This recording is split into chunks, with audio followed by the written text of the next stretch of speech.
Lena zike inkomo ke lezi. Kunabantu abahlala emalokishini abakhulela khona abazalelwa khona abangasazi umlando wemakhaya sebabanje abayazi nje inkomo. Khona insizwa yake yafika la yafica sisenga yabuza endala isihamba ngemoto nje silayisha impahla kunezimpahla babeyithutha nama-Indians. Befikile-ke la ekhaya-ke yafika walala-ke la. Maye sebuya siyasenga ekuseni usethi yini le eniyenzayo? Sithi thina siyasenga. Hayi bo, yini le eniyisengayo? Sithi thina hhayi ubisi lolu.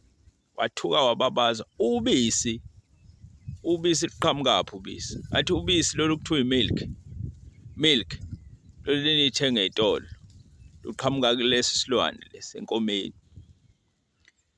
Lesi silwane-ke lesi wathuka wababaza waze wasondela eduze kwayo lento le wawubamba umbele.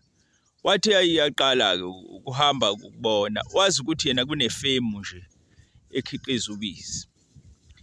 Lesilwane-ke lesi isilwane esikhulu ukunazo zonke iy'lwane bangichazela nje umuntu ongayazi inkomo selwakhazi umuntu ongazi lutho nje ngenkomo. Isona silwane-ke lesi esikhulu kunazo zonke iy'lwane ezifuywa umuntu ekhaya. Asikho esingaphezu kwayinkomo, indlela engingachaza ngayo. Esiphinde futhi sihlanganise imindeni makuthiwa ukuthi kuze kufike esiganeni kwakwakha imizi kulotsholwana kuganiselana, isona esixhumanisa abantu nemindeni ukuthi kukhishwe lesi silwane lesi ukuze kukwazi ukutholakala umakoti. Uphuma yona sona lesi silwane sezihambe lezi iy'lwane ziyolanda umakoti, ziyolanda umuntu wesifazane kuvuthwa ngazo imizi ngosiko lwesiZulu, ngosiko lwethu thina abantu abamnyama abangamaZulu.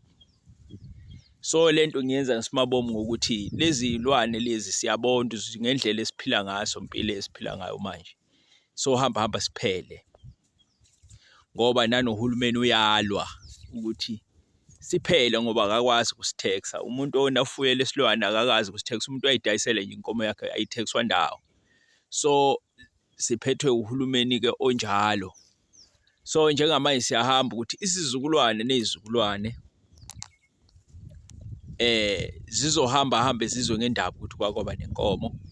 Ezinye zokuthi uma kufanele ilungise izinto kuthola ukuthi nemilando ethile kufaneke zazi iy'ngane zethu ney'zukulwane zethu sesingasekho ukuthi kwaba nento kanje. Njengoba ngiyenza nje lento ngiyazi ukuthi ngolunye usuku kukhona umuntu ongayazi, kukhona umuntu futhi kumanje ongazi, kuney'ngane ezingayazi, kunabantu abadala abangayazi inkomo. Lesi silwane-ke yisona esidala esikhanda i-dairy product. Njengoba nidla amadanono nje, nidla ubisi, yonke into, amasi, yonke into iqhamuka la.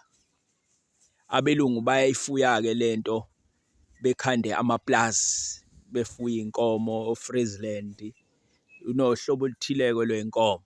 Olunye luba Friesland, amajezi, bese kuba enyama, njengoba nje nidla inyama o-braai.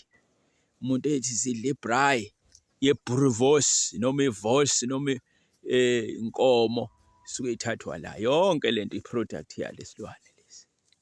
So siyimvelo, sibaluleke kakhulu kumuntu omnyama, siseduze kakhulu nomuntu. Iphela lento le kumuntu omnyama kube sekonakele kakhulu. Kufanele ngempela ukuba kuyaya ngabe kunohlelo lokufuya lesilwane sihlezi sikhona njalo. Kodwa ngoba sikwazi ukuzenzela, mhlambe sohamba siphele ngendlela okwenzeka ngayo emhlabeni. Abantu abaningi sebefuduka baye emadolobheni bashiya amakhaya. Ekugcineni asazi kuyokwenzakalayo. Sesithembe-ke uNkulunkulu, kodwa ilokhu bese kusho kwanamhlanje about the cow.